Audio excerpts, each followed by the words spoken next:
All right, dear readers, where did we leave off? At the end of chapter 9, Despereaux was being led to the Mouse Council by his brother Furlough. So let's move on now to chapter 10. Chapter 10, Good Reasons. The entire mouse community, as instructed by the most honored head mouse, had gathered behind the wall of the castle ballroom.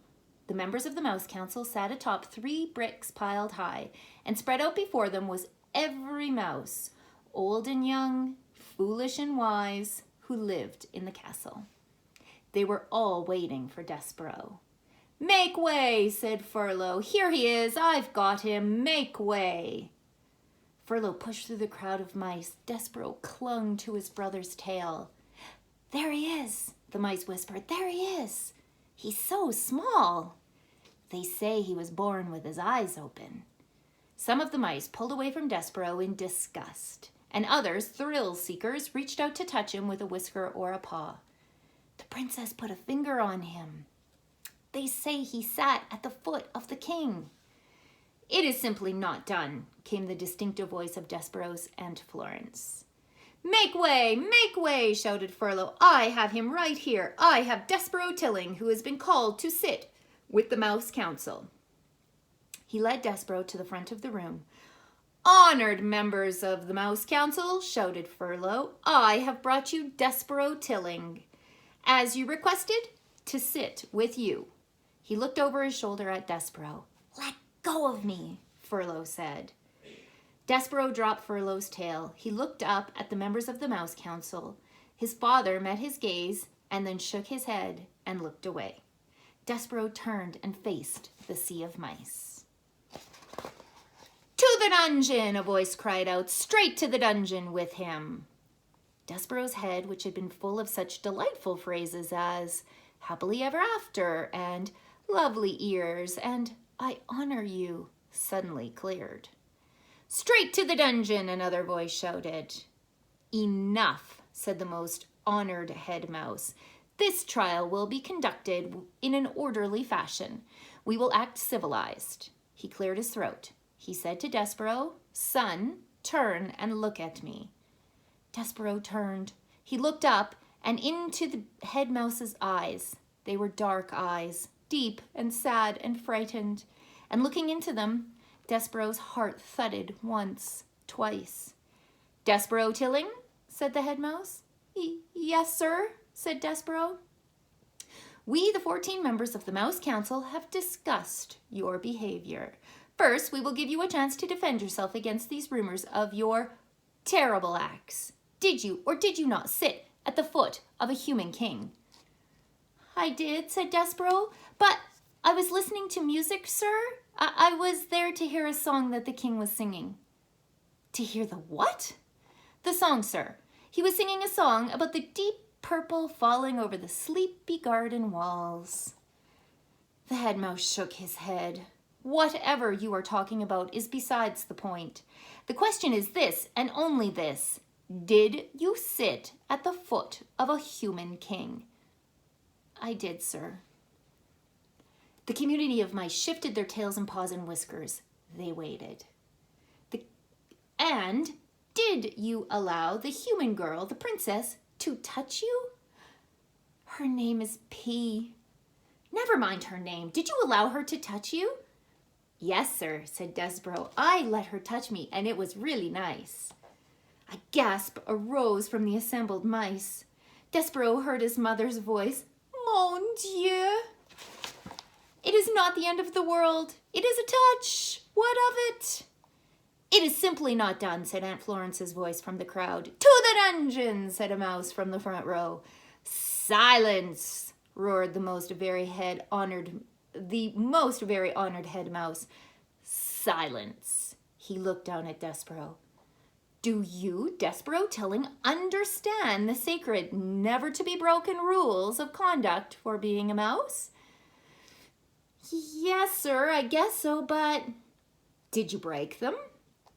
"Yes, sir," said Despereaux. He raised his voice. "But I broke the rules for good reason, because of music and because of love." "Love?" said the head mouse. Oh man, said Furlough, here we go again. I love her, sir, said Despereaux. We're not here to talk about love. This trial is not about love. This trial is about you being a mouse, shouted the most very honored head mouse from high atop the bricks, and not acting like one. Yes, sir, said Despereaux, I know. No, I don't think that you do know. And because you do not deny the charges, you must be punished. You are to be sent, as ancient castle mouse law decrees, to the dungeon. You are being sent to the rats. That's right, shouted a mouse in the crowd. That's the ticket. The dungeon? The rats? Despereaux's small heart sank all the way to the tip of his tail. There would be no light in the dungeon, no stained glass windows, no library, no books, and there would be no Princess P. But first, said the most very honored head mouse, we will give you the chance to renounce your actions. We will allow you to go to the dungeon with a pure heart. Renounce? Repent. Say you are sorry at the foot. Say you are sorry that you sat at the foot of a human king. Say that you are sorry that you allowed a human princess to touch you. Say that you regret those actions. Despereaux felt hot and cold again. Renounce her, renounce the princess. Mon Dieu, shouted his mother. Son, do not act the fool, renounce, repent. What say you, Despereaux Tilling? I say, no, whispered Despereaux. What? Said the head mouse. No, said Despereaux, and this time he did not whisper the word. I am not sorry. I will not renounce my actions. I love her. I love the princess. There was a bellow of collective outrage. The whole mouse community surged towards Despereaux. The mice seemed to become one angry body with hundreds of tails and thousands of whiskers and one huge hungry mouth opening and closing and opening and closing, saying over again and over again, to the dungeon, to the dungeon, to the dungeon. The words pounded through Despereaux's body with each beat of his heart. Very well, said the most honored head mouse. You will die then with a black heart. Threadmaster, bring out the thread. Despereaux marveled at his own bravery. He admired his own defiance. And then, dear reader, he fainted. Chapter 11, The Threadmaster Cometh. When Despereaux came to, he heard the drum. His father was beating a drum that had much more boom and much less tat. Together, Lester and the drum produced an ominous sound that went something like this. Boom, boom, boom, tat. Boom, boom, boom, tat. Make way for the thread, cried a mouse who was pushing a wooden spool of thread through the crowd. Make way for the thread. Boom, boom, boom, tat, went the drum. To the dungeon, shouted the mice. Despereaux lay on his back, blinking his eyes.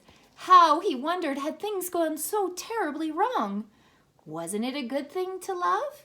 In the story, in the book, love was a very good thing. Because the knight loved the fair maiden, he was able to rescue her. They lived happily ever after. It said so in the book. They were the last words on the page. Happily ever after. Despereaux was certain that he had read exactly those words time and time again. Laying on the floor with the drum beating and the mice shouting and the threadmaster calling out, "Make way! Make way!" Despereaux had a sudden chilling thought. Had some other mouse eaten the words that spoke the truth? Did the knight and the fair maiden really not live happily ever after? Reader, do you believe that there is such a thing as happily ever after? Or, like Despereaux, have you too begun to question the possibility of happy endings? Happily ever after, whispered Despereaux. Happily ever after, he said again as the spool of thread came to stop beside him.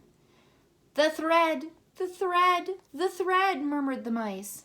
I'm sorry, said the mouse behind the spool, but I have to ask you to stand up. I have to do my job. Despereaux got slowly to his feet. On your hind legs, please, said the threadmaster. It's the rules. Despereaux stood on his hind legs. Thank you, said the mouse. I appreciate it.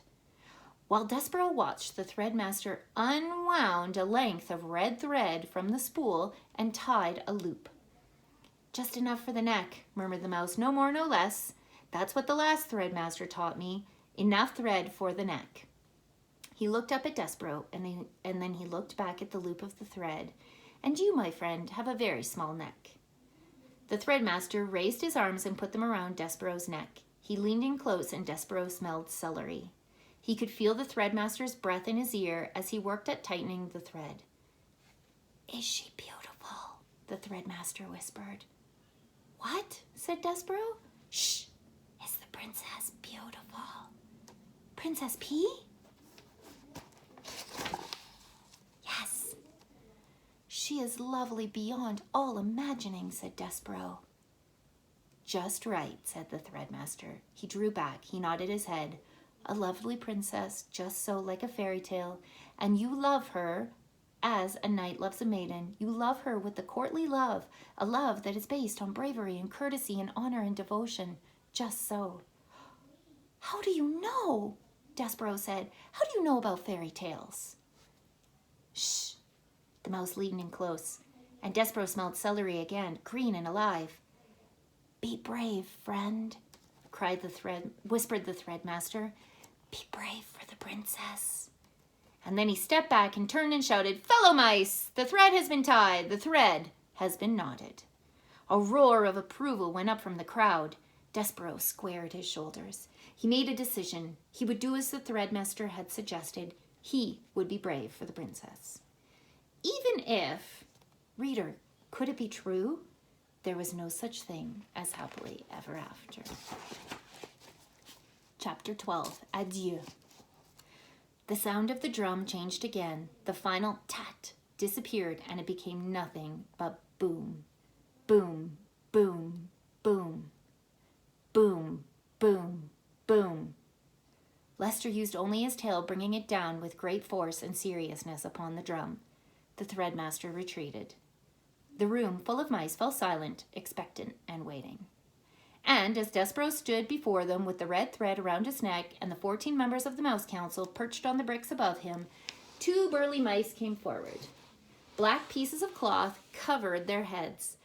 They had slits for their eyes. We, said the bigger of the 2 mice, will escort you to the dungeon. Despereaux, Antoinette called out. Oh, my Despereaux. Despereaux looked into the crowd of mice and saw his mother. She was easy to spot. In honor of her youngest mouse being sent to the dungeon, she had put on a tremendous amount of makeup. Each of the hooded mice put a paw on Despereaux's shoulder. It's time, said the one on the left, the first hood. Antoinette pushed her way through the crowd. He's my son, she said. I want to have one last word with my son. Despereaux looked at his mother. He concentrated on standing before her without trembling. He concentrated on not being a disappointment. Please, said Antoinette, what will happen to him? What will happen to my baby?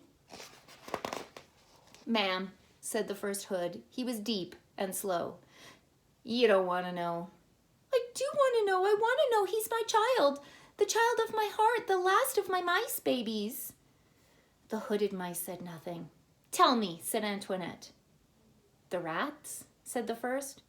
The rats, said the second. Yes, we, the rats, what of them? The rats will likely eat him, said the second hood. Ah, said Antoinette, mon Dieu. At the thought of being eaten by rats, Despereaux forgot about being brave. He forgot about not being a disappointment. He felt himself heading into another faint. But his mother, who had an excellent sense of dramatic timing, beat him to it. She executed a beautiful, flawless swoon, landing right at Despereaux's feet. Now you've done it, said the first hood. It doesn't matter, said the second. Just step over her. We have a job to do. Nobody's mother is going to stop us. To the dungeon. To the dungeon, repeated the first hood, but his voice, so deep and certain a moment ago, now shook just a tiny little bit. He put a paw on Despereaux and tugged him forward, and the 2 hoods and Despereaux stepped over Antoinette. The crowd parted. The mice began to chant, to the dungeon, to the dungeon, to the dungeon. The drum beat continued. Boom, boom, boom, boom, boom, boom, and Despereaux was led away. At the last moment, Antoinette came out of her faint and shouted one word to her child. The word, dear reader, was adieu. Do you know what the definition of adieu means? Don't bother with your dictionary, I'll just tell you. Adieu is the French word for farewell. Farewell is not the word that you would like to hear from your mother as you are being led to the dungeon by two oversized mice in black hoods. Words that you would like to hear are, take me instead. I'll go to the dungeon in my son's place. There is a great deal of comfort in those words. But, dear reader, there is no comfort in the word farewell, even if you do say it in French. Farewell is a word that in any language is full of sorrow. It's a word that promises absolutely nothing. Chapter 13. Perfidy Unlimited. Together, the three mice traveled down, down, down. The thread around Despereaux's neck was tight. He felt as if it was choking him. He tugged at it with one paw. Don't touch the thread, barked the second hood. Yeah, said the first hood. Don't touch the thread. They moved quickly, and whenever Despereaux slowed, one of the two hoods poked him in the shoulder and told him to keep moving. They went through holes in the walls and down golden stairs. They went past rooms with doors that were closed and doors that were flung wide open. The three mice traveled across marble floors and under heavy velvet drapes. They moved through warm patches of sunlight and dark pools of shade. This, thought Despereaux, was the world he was leaving behind, the world that he knew and loved. And somewhere in it, the Princess P was laughing and smiling and clapping her hands to music, unaware of Despereaux's fate. That he would not be able to let the princess know what had become of him seemed suddenly unbearable to the mouse. Would it be possible for me to have one last word with the princess? Despereaux asked. A word, said the second hood. You want a word with a human? I just want to tell her what's happened to me. Oh, geez, said the first hood. He stopped and stamped a paw on the floor in frustration. You just can't learn, can you? The voice was terribly familiar to Despereaux. Furlough? He said. What? Said the first hood irritably. Despereaux shuddered. His own brother was delivering him to the dungeon? His heart stopped beating and shrunk to a small, cold, disbelievable pebble. But then, just as quickly, it leapt alive again, beating with hope. Furlough, Despereaux said, and he took one of his brother's paws in his own. Please, please let me go, please, I'm your brother. Furlough rolled his eyes. He took his paw out of Despereaux's. No, he said, no way. Please, said Despereaux. No, said Furlough, rules are rules. Reader, do you recall the word perfidy? As our story progresses, perfidy becomes an ever more appropriate word, doesn't it? Perfidy was certainly the word that was in Despereaux's mind as the mice finally approached the narrow, steep stairs that led to the black hole of the dungeon. They stood, the three mice, finally approached. They stood, the three mice, two with hoods and one without, and contemplated the abyss before them. And then Furlough stood up on his hind legs and placed his right paw over his heart. For the good of Castle Mice, he announced to the darkness, we deliver this day to the dungeon a mouse in need of punishment. He is, according to the laws we have established, wearing the red thread of death. Thread of death, repeated Despereaux in a small voice.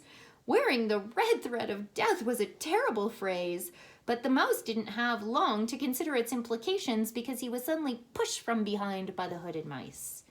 The push was a strong one, and it sent Despereaux flying down the stairs into the dungeon. As he tumbled, whisker over tail, through the darkness, there were only two words in his mind. One was perfidy, and the other that he clung to was P. Perfidy, P. Perfidy, P. These were the words that pinwheeled through Despereaux's mind as his body descended into the darkness. We're going to stop there. Now, before I start the next chapter, I would like for you to look up the word perfidy in the dictionary. It is spelled P-E-R-F-I-D-Y. See you next time.